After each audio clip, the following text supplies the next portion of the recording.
So right now, technically speaking, I'm working as a bartender, but I am certified as a sommelier. I'm Andrew Sommelier. I'm 26 years old, born and raised in Queens. I grew up born and raised into food.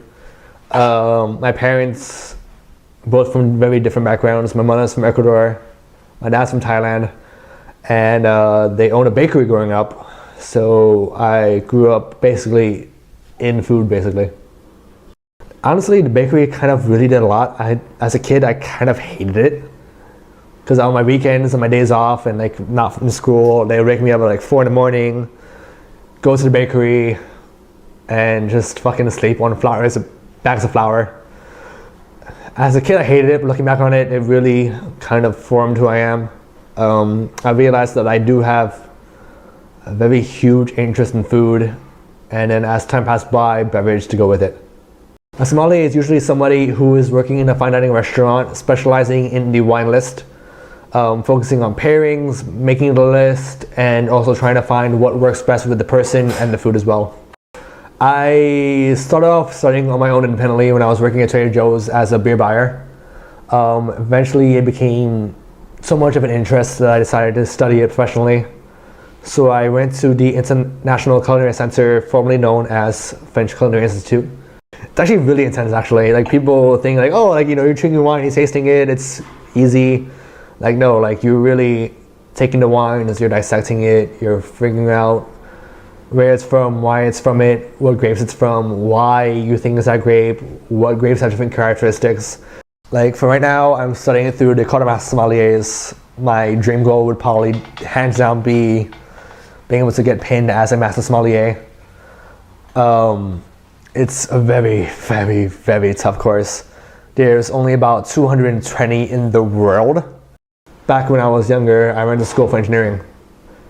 Not because I enjoyed it or wanted to, it was more of having the immigrant American idea of wanting to go for a career that seems stable, prestigious, and making a really high general salary, and it's just averages.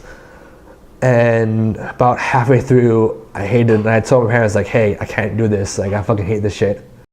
And so a lot of people were like, how did you even like think of this as a career? Which is kind of funny, because like, people were like, really? Like, you didn't grow up with this, this isn't here, like, this is not something you're comfortable with, it's not something like you're like an Italian family or a French family, but you just had it in front of you all the time. It's like, no, like, I'm coming from a Thai family, which my father's side, which is all beer. My mother's from Ecuador, which is also a beer culture. As a sommelier, you should know the wine list, how it goes with different dishes in the menu. You have to keep track of inventory and cellar. You have to actually work the cellar and how to like stock the cellar, separate things, categorize things. Personally, as a good quality wine, I should tell you from tasting it where it's from and what grape it is. Honestly, the biggest thing I have to say is don't be afraid to ask questions. Because honestly, like, wine is a very broad field, and there's so many different regions, different wines, different places and countries that can do different things. And honestly, with certain dishes, like, you can have different wines that will go just as well with each other, or maybe like something more obscure. I would say don't be afraid. Like, the sommeliers who are usually in the restaurants are not there to scare you or offend you or lead you astray. A good sommelier should be able to tell you like what will give you the most bang for your buck and make you enjoy the meal better.